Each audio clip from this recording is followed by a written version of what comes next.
For this video on thermochemistry, we're going to be talking about bond energies and enthalpy diagrams. So, using bond energies, or the energy of a bond, can be used to calculate the approximate enthalpies of a reaction. A couple of things to keep in mind. When you are breaking a bond, because a bond is a more stable arrangement of the atoms, you are going against what they want, what the atoms will make them more stable.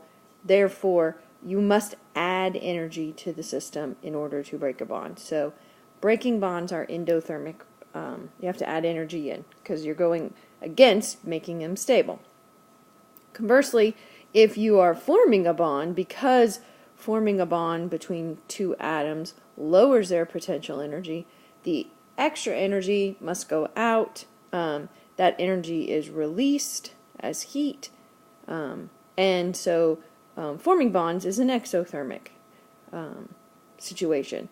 So when we are talking about bond energies, we need to remember that there's energy is required to break bonds, energy is released when bonds are formed. And this enthalpy diagram shows us a little bit about that. So we're starting with the reactants here. And in order to break the bonds within those reactants, to go up to the separated bonds, we have to add energy in to overcome those bonds. And so now you see all the atoms are separated as individuals, and then those atoms react with each other and form bonds, and that releases some energy, and now we have our products, which are new compounds. So mathematically we can calculate that, and that will give us the enthalpy of the reaction by looking at the sum of the difference between the bond energies of the broken bonds and the ones that are formed. So if we calculate the energy required to break all of those bonds, and then the energy required to form or released when you form all those bonds, and you look at the difference between those two things, then you'll be able to calculate the enthalpy of the reaction. So let's look at a simple reaction. We're going to take hydrogen and fluorine and make 2 hydrogen fluorides. And so we have to think about structurally what these things look like.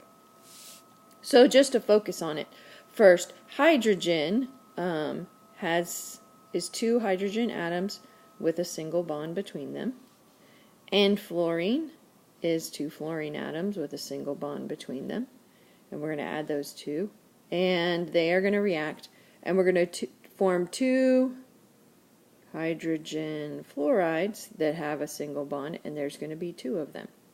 So basically what we're going to do when we do this reaction is we're going to break the hydrogen's bond, we're going to break the fluorine's bond, and we're going to form the bond between the hydrogen and the fluorine, and we're going to form 2 of those. And so given the bond enthalpies, we'll be able to calculate that. So these are the broken ones, which are the ones in the reactants. These are the formed ones, which are the ones in the products. And if we just calculate the energy of the broken ones and subtract the energy of the formed ones, we'll be able to calculate the overall enthalpy. And you can see that here in the calculation. So the energy of the hydrogen-hydrogen bond is 432. The energy of the fluorine's bond is 154. And so we're going to add those 2 together. Those are the broken ones. And then the energy of the hydrogen fluoride bond here is 565, and there's a 2 in the front because of the stoichiometric coefficient of the reaction. And so this is the energy that is released when these bonds are formed. And the difference becomes the enthalpy of this reaction, so you just subtract, and we get negative 544. So a couple of things to work on and think about is you're going to have to be able to draw these structures, and you should have been able to draw Lewis dot structures when you were in Gen Chem, but this is some place where you might have to do a little work on that. But to get started, you have to first write the overall reaction and then write out what the structures look like so you can find all of the bonds. So in practice problem number 7, we're going to look at the combustion of ethanol. So first, let's start with the reaction. C2H5OH, and it's combustion, which means we're burning it with oxygen, and we're producing carbon dioxide, and we're producing water. And now we need to do a little bit of balancing, so I'm going to put a 2 in front of the carbon dioxide, a 3 in front of the water, and that's going to give me a 3 here, because keep in mind there's already an oxygen in the ethanol. Now we got to look at these structures and figure out what kind of bonds we have in these structures. So let's draw out the structures. So ethanol is C bonded to a C, and then there's a bunch of H's.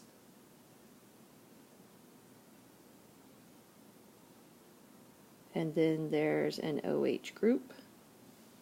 There's your ethanol. And oxygen forms a double bond when it forms a diatomic molecule. And keep in mind, we're going to need 3 of those, so we're going to have to keep that in mind. Carbon dioxide.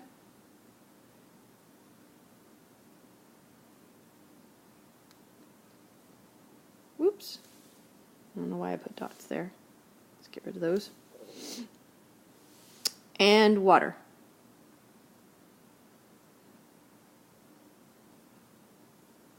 And also keep in mind our stoichiometric coefficients are going to matter here.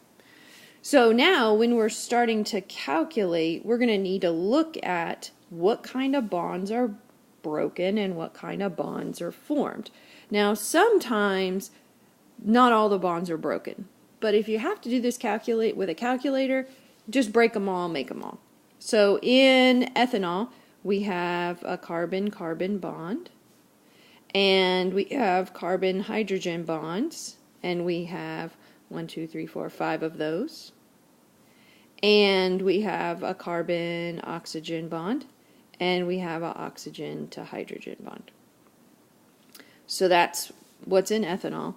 In oxygen, we have an oxygen double bond. And since we're using 3 moles of that, we're just going to multiply that bond energy times 3. And now we can just substitute in and add all of these things up. And those will be your broken. Now, what about our formed? In carbon dioxide, we've got 2 carbon-oxygen bonds. And since we're using 2 moles of carbon dioxide, that's going to give us a total of 4 carbon-oxygen double bonds are formed. And then in water, we have an oxygen-hydrogen bond, and each water molecule has 2 of those. And since we are using 3 moles of water, we are going to have 6 of those. So these are the bonds that are formed, and they're going to release some energy when we form them. And so we're going to go back and have broken minus formed. And that's going to give us our enthalpy. So now we just need to go to a table of bond energies and look up the bond energies of all of these things, plug them in, and do the calculation, which I have done. And a table of the bond energies will be given to you. So here's our ethanol, the carbon-carbon, and the 5 carbon hydrogens, and the 1 carbon oxygen, and the 1 oxygen hydrogen, and our oxygen molecules. There's our broken bonds. And then we have our formed bonds, 4 carbon-oxygen double bonds and 6 oxygen-hydrogen single bonds. And then I just went and plugged in the bond energies by looking them up on the table and did the calculation, and that gives me this, negative 1,267 moles, kilojoules per mole. And that tells us something, that the reaction is exothermic. Which makes sense because, well, it's a combustion reaction. One thing to note, this is the same problem as problem number 6. And in problem number 6, we got a different answer. And the reason that we got a different answer is because of the fact that in this reaction, when we are using bond energies, these values are measured for gases. So this water is a gas, and that's where we got this 467 that we used in here. When we did the previous problem, number 6, the water was a liquid, and the values are going to be a little bit different. So just know that the bond energy calculations are dependent on the state being a gas, and they're going to be pretty close when you had different states.